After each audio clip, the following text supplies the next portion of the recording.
Es un gusto que usted nos esté acompañando en su entrevista Enfoque. Recuerde que puede sintonizarnos a través de Agape TV Canal 8 y en YouTube como Mix de Medio. En esta ocasión tenemos como invitado especial a Juan José Ortiz, quien es economista, y estaremos tocando puntos importantes a nivel nacional sobre cómo se encuentra la economía en El Salvador y si el bolsillo de las familias salvadoreñas está siendo o no afectado. ¿Qué tal? ¿Cómo se encuentra, licenciado? Muy bien, gracias. Gracias por la invitación. Un saludo cordial a las personas que nos sintonizan por las distintas redes sociales, ¿verdad? Confiando que lo que podamos platicar ahora sirva para que la gente tome sus propias decisiones.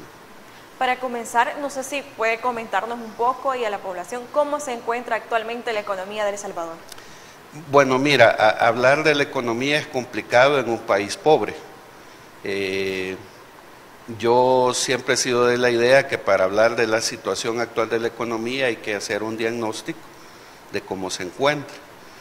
Y normalmente, pues a veces los diagnósticos no son lo que la gente espera.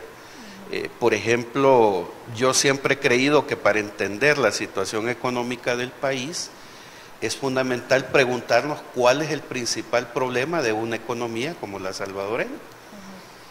O en su defecto, pues preguntarnos cuál es el principal problema que afecta a la sociedad salvadoreña. Muchos dirán, ¿verdad?, de los que nos están sintonizando, bueno, el principal problema ha sido la delincuencia, las pandillas, el medio ambiente, la situación económica, la falta de oportunidades, etcétera, etcétera. Sin embargo, yo soy de la idea que el principal problema para entender el comportamiento de la economía del país es el modelo económico. Y aquí es interesante porque cuando uno escucha al presidente de la República culpar a 30 años de gobiernos anteriores, ¿verdad? Él normalmente dice 20 años de Arena y 10 del FMLN, en parte tiene razón. Sin embargo, lo que el presidente de la República no dice es que él está a punto de terminar su primer quinquenio y el modelo económico que está vigente en El Salvador se mantiene intacto.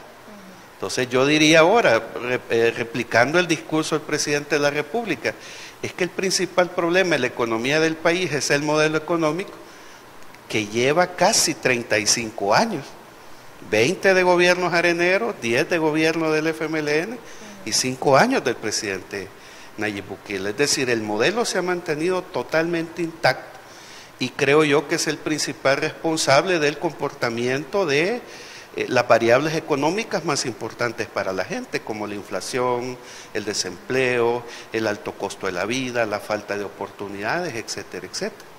Usted mencionaba sobre algunos factores que influían a que la economía no estuviera bien. Entonces, ¿usted por qué cree que se genera esto?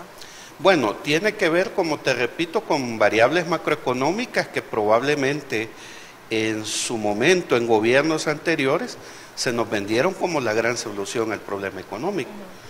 Yo, por ejemplo, te puedo decir, ¿verdad?, que por años, organismos financieros internacionales, tanques de pensamiento a nivel nacional, ¿verdad?, que incluso ahora no los vemos emitir opinión de nada, nos han vendido la idea que el principal problema de un país como este es la pobreza. Sin embargo, yo rebato ese planteamiento con un ejemplo muy sencillo para no entrar en mucha complejidad económica. Yo te mencionaba que en El Salvador somos cerca de 6.5 millones de habitantes. Eso quiere decir más o menos en promedio, pues 13 millones de brazos. Entonces uno se hace la pregunta, 13 millones de brazos en este país, ¿producimos pobreza o producimos riqueza? Si la tesis es que producimos pobreza, entonces todos los salvadoreños somos culpables de la pobreza. Y si yo compro la tesis de que el problema es la pobreza, como gobierno defino políticas públicas para combatir la pobreza. Y ahí aparecen ciertas características de asistencialismo, ¿verdad?, populismo, subsidios y ciertas subvenciones estatales, pero que no han logrado sacar a la gente de la pobreza. Pero si la tesis es al contrario, y yo planteo que 13 millones de brazos producen riqueza en este país, la pregunta es, ¿qué se hace esa riqueza? Y entonces fácilmente llega uno a la conclusión que en un país que produce enorme riqueza, esa riqueza se concentra en pocas manos. Y ahí ya no somos culpables todos los salvadoreños, sino que ya solo es un pequeño grupo que es el más interesado en mantener este modelo económico. Entonces, si yo compro la tesis que el problema de El Salvador y de la economía es que producimos una enorme cantidad de riqueza, pero que se concentra en pocas manos, entonces hay que definir políticas para combatir esa concentración de riqueza. Y eso es lo que no hemos visto en este gobierno. Por eso es que yo te señalaba, ¿verdad?, que cuando el presidente culpa a 30 años atrás, en parte tiene razón, pero ahora ya es tiempo de dejar de culpar esos 30 años y preguntar en estos 5 años de gobierno donde no se hace lo mismo de los mismos de siempre, llevamos casi 35 años de modelo neoliberal, ¿no? Y hablando de la canasta básica, los salvadoreños hasta ahorita, actualmente, han visto un alza de precio, ¿verdad? ¿Qué opina usted al respecto sobre los precios de la canasta básica? Bueno, eso tiene varias explicaciones, ¿verdad? Algunas son de carácter exógeno, es decir, de variables que no controla la economía salvadoreña, como la inflación, pero también hay variables internas, ¿verdad?, que explican, digamos, el comportamiento del alto costo de la vida y que la gente lo resiente día con día. Una de las explicaciones que yo te puedo dar es que el alto nivel de inflación que hemos tenido es una inflación importada, es decir, en la medida que El Salvador es una economía dolarizada, nosotros sentimos los impactos de la economía norteamericana. Si a la economía norteamericana le va bien, en teoría a nosotros nos debería de ir bien. En la medida que la economía norteamericana también ha sufrido, ¿verdad?, los impactos de un fenómeno mundial como la pandemia, aquí se ha oído frases muy populares donde se dice que si a la economía gringa le da fiebre, a la economía salvadoreña le da cáncer. Entonces, una variable que explica el alto costo de la vida son los altos niveles de inflación, que son importados, ¿verdad?, en la medida que estamos dolarizados, pero hay otras variables que lamentablemente el gobierno, que es el responsable de conducir el país, no ha implementado de cara a poder amortiguar de alguna manera los altos niveles de inflación. Si bien la inflación ha bajado del año pasado, que cerró cerca del 6%, hoy tenemos una inflación que está rondando los 2.8, 2.9, 3% de inflación. Pero esa es inflación en términos general. Pero si vamos a hablar de canasta básica, la inflación todavía anda por el cerca del 5.9%. Y volvemos a explicar la dolarización. Cuando se nos dolarizó la economía, se nos vendió la idea que ya no íbamos a sufrir esos niveles de inflación, en la medida que el colón sufría variaciones frente al dólar. Al principio tuvimos una inflación estable, pero hoy, siendo una economía dolarizada, hemos tenido los altos niveles de inflación que no los teníamos ni cuando teníamos el colón como moneda de curso legal. Entonces, de alguna manera, la gente resiente, ¿verdad? Y no es casual, por ejemplo, que en las encuestas sea precisamente el alto costo de la vida, el tema económico, la mayor preocupación de los salvadoreños. Siempre lo fue. Digamos que el problema de la violencia ocultó un poco el tema del alto costo de la vida, pero de alguna manera, pues ahora que la gente percibe que la seguridad y la violencia han disminuido enormemente, seguimos viendo variables que no dejan de sorprendernos. Seguimos viendo salvadoreños migrando a los Estados Unidos. Seguimos viendo salvadoreños que no tienen un ingreso que les permita cubrir la canasta básica. Yo he escuchado, por ejemplo, al presidente del Banco Central de Reserva, muy irresponsablemente, por cierto, decir que somos la segunda canasta básica más barata de Centroamérica. Pero lo que no dice el presidente del Banco Central es que no podemos comparar las canastas básicas, porque la canasta básica en El Salvador solo cubre 22 productos, en cambio la canasta básica de Panamá cubre 51 productos. Entonces tú no puedes hacer un comparativo para decir que nuestra canasta es la segunda más barata de Centroamérica. En términos generales la gente no lo ve así y no lo percibe así. Y con respecto al IVA, ¿qué tan viable es quitarle el IVA? Bueno, mira, yo he escuchado de la oposición, digámoslo así, en que no me gusta llamarlos así porque en realidad no llegan ni a eso. Yo creo que es una medida populista. Yo creo que si queremos pensar en medidas más estructurales, debemos de pensar más en el largo plazo. Te voy a poner 2 ejemplos. Yo hace 2 años, en mis propias redes sociales, ¿verdad?, propuse la necesidad de devolverle al Estado la capacidad para intervenir y regular precios de la canasta básica. Alguien me podrá decir, pero mire Juan José, usted está proponiendo comunismo, estatismo, socialismo, pero es que mira, este gobierno lo hizo con el precio de la gasolina. Y fuimos tan atrevidos pues que incluso regulamos el precio de la gasolina, a pesar de ser una materia prima, de ser un commodity, que no lo producimos nosotros. Sin embargo, el gobierno tomó la decisión por un tiempo de estatizar, digamos así, de congelar el precio del combustible. Pero hay otros ejemplos que pueden servir para tomar esta iniciativa. En la Ley Nacional de Medicamentos está establecido, ¿verdad?, que el Estado, a través de la Dirección de Medicamentos, tiene la facultad de regular e intervenir precios de las medicinas.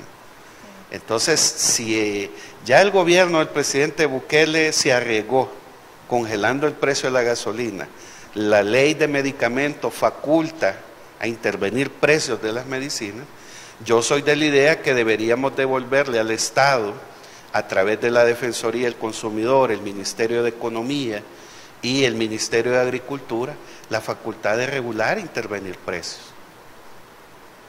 Y con respecto al alza que ha habido últimamente del Bitcoin, ¿cómo lo ve usted ese alza que ahorita ha tenido el Bitcoin? Bueno, mira, el Bitcoin es un activo de carácter especulativo, ¿verdad? Y es interesante porque yo insisto con el tema de la dolarización.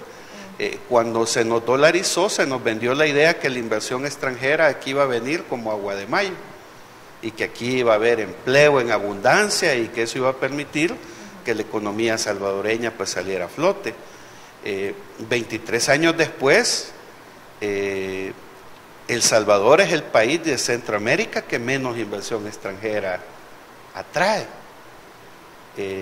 Y con la dolarización lo que se atrajo fue más capital especulativo, capital de corto plazo como las maquilas, ¿verdad?, que si bien generaron un poco de empleo, tampoco lograron el despegue económico tan prometido. Hoy que el presidente Bukele toma la decisión de implementar el Bitcoin como moneda de curso legal, se nos vendió la misma idea que la dolarización. Se nos dijo que al implementar el Bitcoin pues íbamos a ser un país de vanguardia, de avanzada, que la inversión extranjera iba a venir como agua de mayo nuevamente, ¿verdad? Sin embargo, pues a pesar de los esfuerzos del gobierno por motivar a la sociedad salvadoreña a usar el criptoactivo, me atrevería a decir que del 95% de gente que tiene el archivo wallet, pues absolutamente ningún salvadoreño hace transacciones en Bitcoin. Entonces, que hoy el Bitcoin tenga una variación importante, pues no nos saca de la pobreza. Y te voy a dar un dato que el mismo presidente de la República... Pero si gusta ese dato, nos lo puede dar después de este pequeño corte comercial.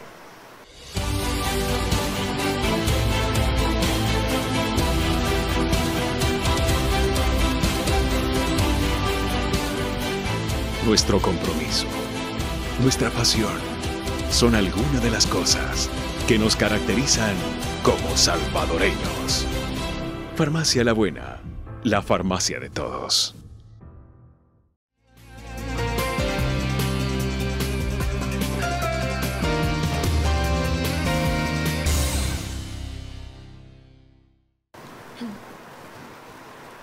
Bueno, continuamos con más de su entrevista Enfoque y seguimos conversando con el economista acerca del Bitcoin y si el Bitcoin ha podido o ha ayudado a la economía salvadoreña. Continuamos. Bueno, mira, parafraseando al presidente de la República, yo diría que el Bitcoin es la dolarización 2.0, ya que él gusta mucho de hablar de ese tipo de expresiones.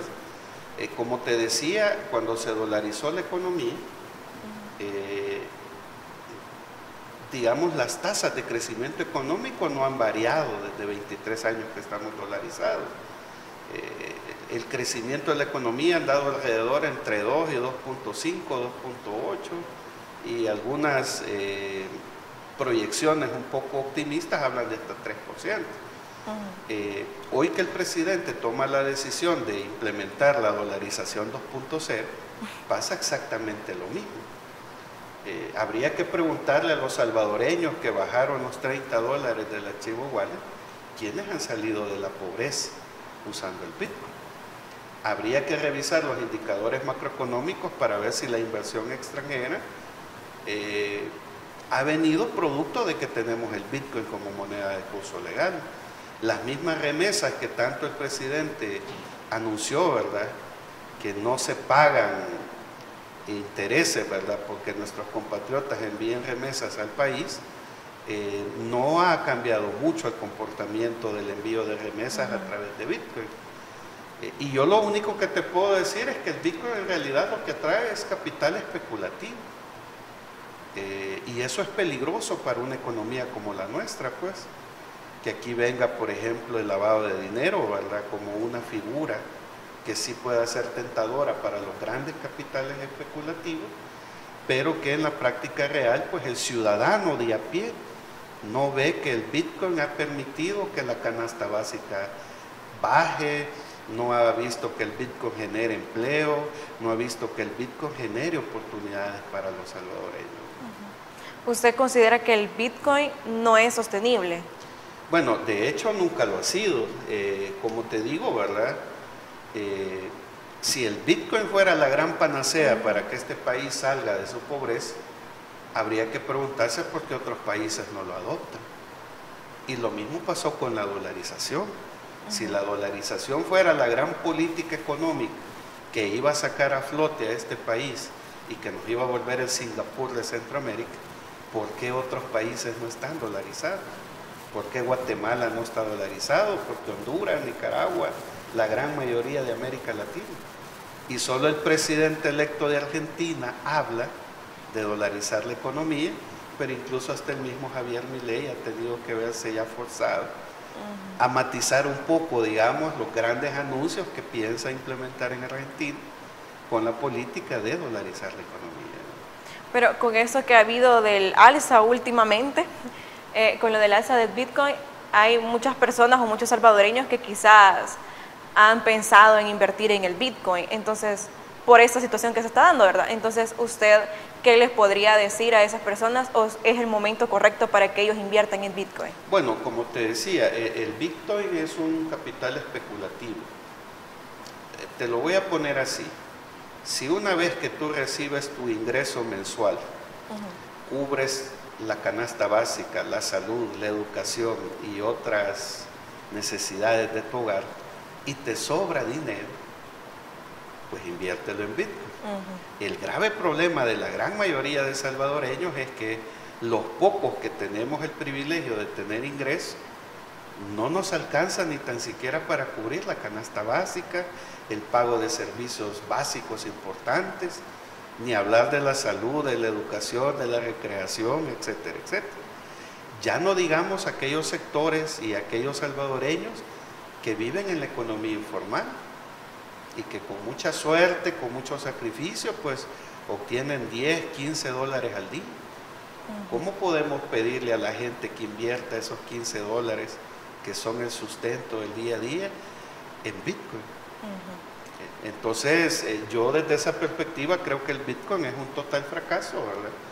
Y como a algunos analistas les gustan los datos, pues sería interesante preguntarle al gobierno de todas las personas que bajaron el archivo wallet, ¿cuántas personas hacen transacciones en Bitcoin? Y con esto del régimen de excepción, han habido personas que han dicho, ¿verdad?, que con eso ya no les quitan lo que ellos les daban en ganancias en las tiendas y todo eso. Entonces, ¿usted considera de que el régimen de excepción ha ayudado en parte a la economía? Bueno, mira, el régimen de excepción desde mi perspectiva ha sido un mal necesario. digamos que era la única forma hasta ahora vista de entrarle a un problema estructural como era el problema de la violencia. Es obvio, pues, es bien difícil, digamos, que cualquier analista de oposición incluso pueda argumentar los resultados del plan de control territorial. Sin embargo, como te digo, era un mal necesario, pero en la medida que el mismo gobierno anuncia que ya cerca del 80% de los pandilleros se encuentran detenidos, un mal necesario ahora se ha convertido en una política peligrosa, porque lo lógico sería que allá el primer mes, cuando había que capturar a 70,000 pandilleros, era válido el régimen de excepción, pero ya llevamos más de un año y medio con un régimen de excepción que se está utilizando con fines eminentemente electorales. La política le ha dado réditos al presidente, ¿verdad? Y es normal que lleguemos con el régimen de excepción hasta el día de las elecciones, pero también se ha vuelto un mecanismo de coerción, ¿verdad?, para todos aquellos salvadoreños que no comparten la visión del gobierno y que de repente pues el régimen de excepción se pueda convertir en un arma política de persecución, como lo vemos en Nicaragua, ¿no? ¿Y comparte usted la idea del presidente en donde decía que el régimen de excepción no ha tenido un impacto negativo en la economía, tomando en cuenta que el PIB aún no ha disminuido? Bueno, mira, es interesante, ¿verdad? Porque él incluso en sus redes sociales publicó, ¿verdad?, de que organismos financieros internacionales le decían que si metía presos 70,000 pandilleros, pues también esa era una economía negra que generaba ingresos, ilegales, pero al final economía de ingresos. El problema del plan control territorial, a mí lo que me preocupa en realidad del plan es la sostenibilidad. Es decir, creo que en las colonias más peligrosas de este país, la gente está contenta de que ha habido un proceso de limpieza, digámoslo así, de la delincuencia. El problema para mí es la sostenibilidad, es decir, tú vas a una colonia de las más peligrosas de este país, yo no voy a decir nombres porque no me gusta estigmatizar colonias, pero tú vas a una de esas colonias y la gente está contenta. Pero, ¿qué pasa si el gobierno no hace inversión pública en esa zona? Es decir, no basta con haber sacado a los pandilleros de las colonias. Si tú no inviertes en educación, en salud, en mejorar la casa comunal, en llevar agua potable, energía eléctrica, oportunidades para los jóvenes de 10 años que se han quedado en esas colonias, no hay que ser un genio para saber que dentro de 5 años, si no hay inversión pública en esos territorios, vamos a tener que construir otra cárcel como la que tanto se ha publicitado, que está en San Vicente. ¿Y cuál es la tasa de crecimiento prevista para lo que falta de este 2023? Bueno, las proyecciones de los organismos financieros hablan muy optimistamente de un 2.8%. Cifras un poco más conservadoras hablan de alrededor de 2, 2.4, 2.5. Sin embargo, pues al margen de que sea 2 o 2.8, esa tasa de crecimiento todavía no es lo suficiente para que el salvadoreño sienta un alivio en la economía. Nosotros debemos de crecer a tasas del 4 o 5% de manera sostenida en unos 10 años para que la población sienta que ese crecimiento de la economía lleve un alivio a los bolsillos de los salvadoreños y lleve un alivio a las mesas de los hogares salvadoreños. Entonces, más allá de las proyecciones, ¿verdad?, creo que El Salvador sigue siendo el país de Centroamérica que menos va a crecer, a pesar de todos los discursos optimistas que los funcionarios de gobierno hacen, pero en términos general, pues nosotros necesitamos crecer a tasas que van entre el 4 y el 5% y de manera sostenida en unos 10 años, como para que los salvadoreños sintamos un alivio en la economía. ¿Y usted qué sectores de la economía considera que están siendo afectados más rápidamente? Bueno, digamos que, y aquí por eso es importante hablar del modelo económico. Desde que el modelo económico neoliberal que fue implementado por los gobiernos de Arena, aquí hubo un desmantelamiento y un abandono total del sector primario de la economía, que es la agricultura. Uno hubiera esperado que con la llegada de los gobiernos del FMLN eso hubiera dado un viraje. Lastimosamente no sucedió. El FMLN, lejos de combatir el neoliberalismo, se enamoró del modelo y se dedicó a administrar. Y en el caso del presidente Bukele es interesante, ¿verdad? En el plan Cuscatlán, que ahora no lo encontramos por ninguna parte del ciberespacio, yo no recuerdo exactamente la página, pero en el componente económico del plan Cuscatlán, creo que era la página 72, Nayib hablaba de dar un viraje al modelo económico. Y entonces, en 5 años de gobierno, yo lo que menos he visto es un viraje del modelo económico. Es decir, Nayib prioriza sectores de la economía que son importantes, ¿verdad? Son sectores emergentes, pero que no van a sacar este país de la pobreza, como el surf, por ejemplo, ¿verdad? Entonces se montan proyectos como Surf City, Bitcoin, se promueve el turismo, que si bien son rubros importantes y emergentes de la economía del país, pero hay un total abandono de la agricultura. Y entonces, como te digo, ¿verdad? Por eso es importante hablar del modelo económico, porque el problema del crecimiento o no de la economía no es un problema en Nayib, es un problema del modelo económico. De lo que sí puedo yo acusar al presidente de la República es que, al igual que los mismos de siempre, como él dice, él se ha dedicado a administrar el neoliberalismo.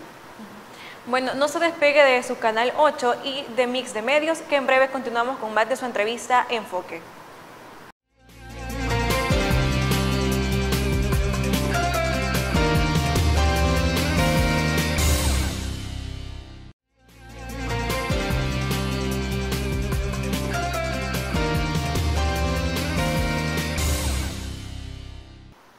Bueno, continuamos con más de su entrevista Enfoque y seguimos conversando con Juan José Ortiz, quien es economista. Y recientemente la UCA, ¿verdad?, realizó una encuesta en donde decía de que si fueran este próximo domingo las elecciones, entonces no sé si usted nos podría comentar acerca de esta encuesta, ¿verdad? Bueno, justamente este día la UCA ha lanzado su tradicional encuesta de opinión pública. Pensaría que es la penúltima, todavía van a sacar otra más, antes de que el Código Electoral pues prohíba hacer públicas las encuestas. Los resultados de la UCA siguen siendo muy similares a los de otras encuestas. El presidente de la República aparece pues con niveles de aceptación de cerca del 62%, versus Arena y el FMLN, que obtienen Arena 1% y el FMLN 2% de simpatía. La verdad es que la encuesta de la UCA no dice nada relevante que otras encuestas no hayan dicho. De hecho, yo no soy muy simpatizante de las encuestas, porque las encuestas son lecturas de momento. Y nosotros debemos de entender que los salvadoreños somos un pueblo, somos una sociedad que emitimos opinión sobre los temas electorales de manera emotiva y no de manera racional. Respondemos por estímulos. El plan control territorial ha dado resultados y entonces la gente le endosa un respaldo al presidente Bukele, a pesar de que la economía es un desastre. Pero ciertas variables han demostrado a lo largo de las elecciones, ¿verdad?, que, por ejemplo, si el precio de los frijoles un día antes de las elecciones llega a $3, eso es una variable que mueve la emoción del electorado. Entonces, yo lo que te puedo decir de la encuesta de la UCA es que, en efecto, ¿verdad?, por enésima vez el presidente de la República aparece con altos niveles de aceptación, pero creo que hay datos interesantes. Por ejemplo, hoy el presidente aparece con 62% de aceptación. Frente a 2% del Frente y 1% de Arena, uno dice, wow, la reelección es un hecho. Sin embargo, hay un dato interesante. En la encuesta de la Gaviria y la de hoy de la UCA, el presidente se desploma cerca de 30 puntos. Casi en todas las encuestas el mismo presidente se ha encargado de decirnos, el pueblo me acepta en un 98%. Sin embargo, ahora el presidente obtiene 62% de aceptación hay un desplome de cerca de 35 puntos. Y eso tiene que ver porque el comportamiento de la economía la gente no lo está percibiendo. Está bien, los salvadoreños estamos agradecidos con el presidente de la República por el tema de la seguridad, pero el tema del bolsillo nos sigue apretando. Si ya en estudios de organismos financieros siempre nos han dicho que hay gente que aquí sobrevive con $1 al día, ahora probablemente es mucha de esa gente ni tan siquiera tiene el dólar para sobrevivir. Entonces, si bien estamos contentos con el tema de la seguridad, volvió a aparecer el gran problema de los salvadoreños, ese que había estado oculto ahí por culpa de las pandillas. Entonces, creo que el desplome del presidente tiene que ver con eso, con que la gente no percibe que el gobierno y el presidente Bukele están tomando las mejores decisiones económicas para aliviar el bolsillo de los salvadoreños. Y en esta encuesta de la UCA aparecía ahí de que el 8% de la población no piensa en ir a votar. ¿Qué le podría decir usted a estas personas que han dicho que no van a ir a votar, verdad? Bueno, mira, más allá, porque tú señalas un dato muy preciso, que no va a ir a votar, pero hay cerca, casi en todas las encuestas, entre el 35 y el 40% de personas que dicen que no se sienten identificados con ninguna oferta electoral, incluidas el presidente Bukele. Ese porcentaje puede ser un factor determinante en las elecciones. Yo he escuchado a muchos analistas decir que el presidente Bukele no tiene rivales para la reelección. Yo te puedo decir que en todas las encuestas veo rivales para el presidente Bukele. Yo miro los frijoles, los chiles, los tomates, las cebollas, son los principales rivales que tiene el presidente Bukele para ser reelecto. Es decir, un salvadoreño pues que compraba una libra de frijoles en 70, 80 centavos, hoy lo está comprando unos 35, unos 40 en el mercado. Incluso cuando tú vas a un supermercado, encuentras la libra de frijoles mucho más cara. Y entonces ahí es donde uno cuestiona las políticas que el gobierno ha tomado. Tú recordarás que el presidente Bukele tomó la decisión de que todos los importadores de granos no iban a pagar impuestos con tal de traer granos básicos más baratos. Aquí un supermercado, ¿verdad?, que es el principal mayorista del país, se vio beneficiado con no pagar impuestos al importar granos básicos, pero paradójicamente en vez de dar más barato, da mucho más caro los frijoles. Entonces, como te digo, ¿verdad?, si bien hay un 8% que dice que no va a votar, hay que ponerle atención a ese 35-40% que probablemente la situación económica del país sea un detonante a la hora de ir a votar. Y siempre con respecto a lo de la canasta básica, ¿cuál es, bueno, la tasa de inflación de El Salvador actualmente? Bueno, si nos vamos a hablar solo de la canasta básica, la inflación ha andado por el 5.9%. Es decir, la gente percibe, ¿verdad? El gobierno nos dice que están bajando ciertos precios de materias primas importantes como la gasolina. Hemos visto en las últimas 2 semanas que la gasolina baja de precio, pero eso no es porque el gobierno ha tomado una medida para eso. Es decir, la gasolina baja producto del comportamiento de la economía mundial, no por buenas o malas decisiones que el gobierno toma. Pero en el caso de la canasta básica, que son 22 productos, el alto costo de la vida se mantiene, es decir, el precio de los alimentos es alto en este país. ¿Y cuáles son los factores que están contribuyendo a que, bueno, esté ahorita la inflación de la canasta básica?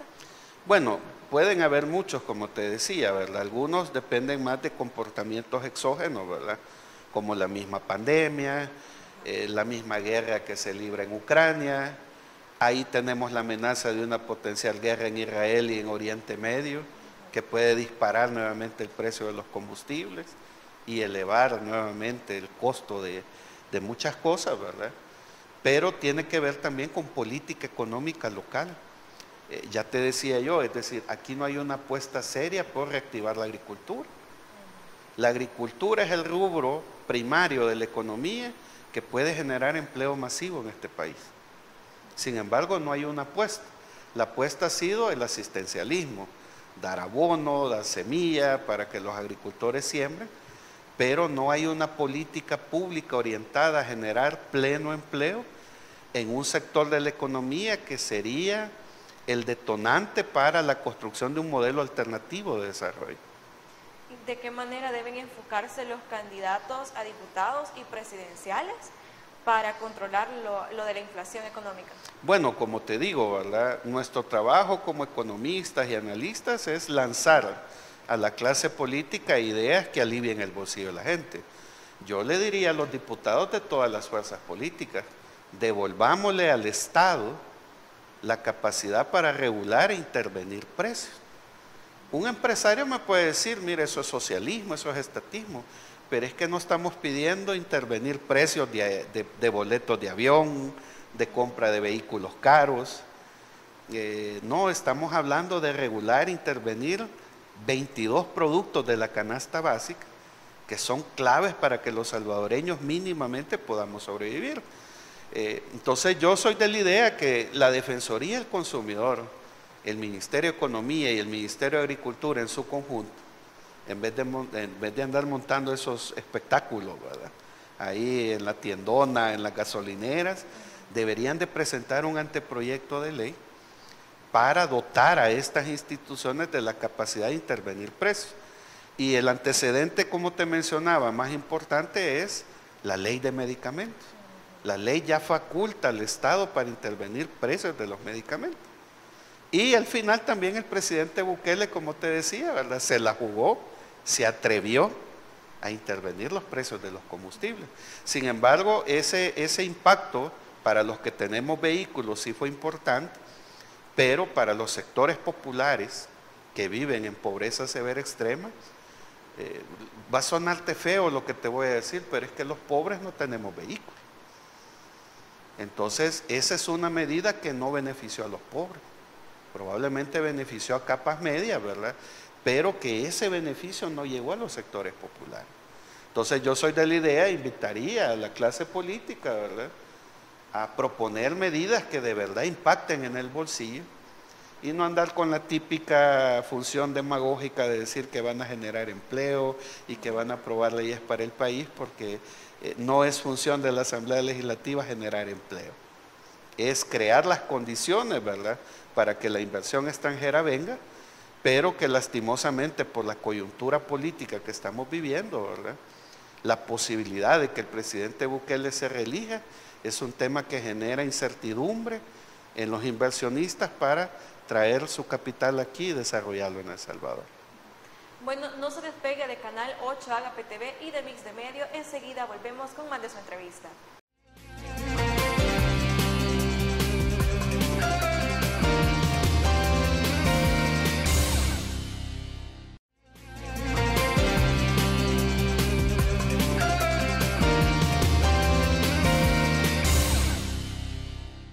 Continuamos con más de su entrevista Enfoque y seguimos conversando con el economista Juan José Ortiz.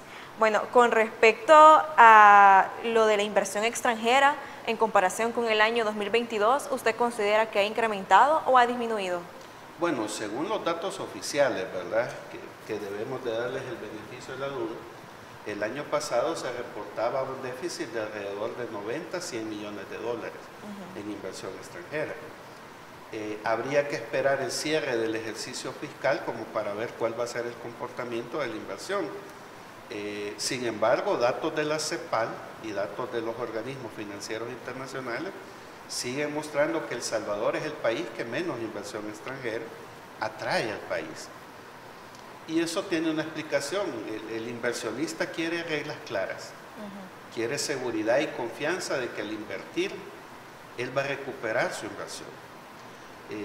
Digamos que el fenómeno de la reelección del presidente de la República no deja de generar incertidumbre, en la medida que quienes estamos a favor o quienes estamos en contra argumentamos que la Constitución de la República prohíbe la reelección.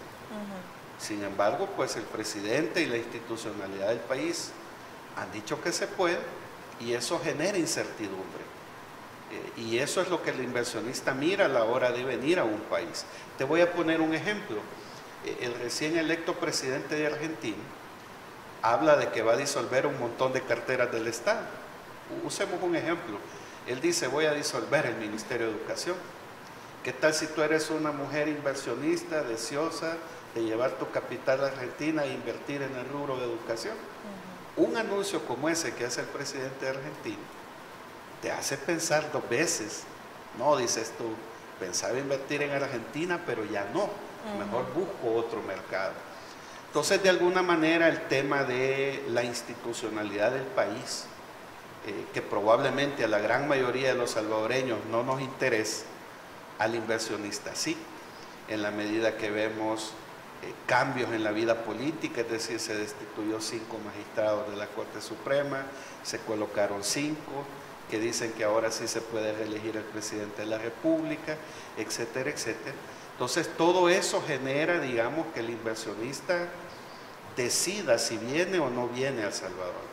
Y ya de por sí los temas electorales también frenan el deseo de un inversionista de querer traer su capital porque quiere ver primero los resultados, ¿verdad? Y para finalizar, a fin de cuentas, ¿qué le espera a la economía para la economía salvadoreña en el próximo 2024? Bueno, yo pensaría, sin ánimo de ser vocero de las malas noticias, ¿verdad?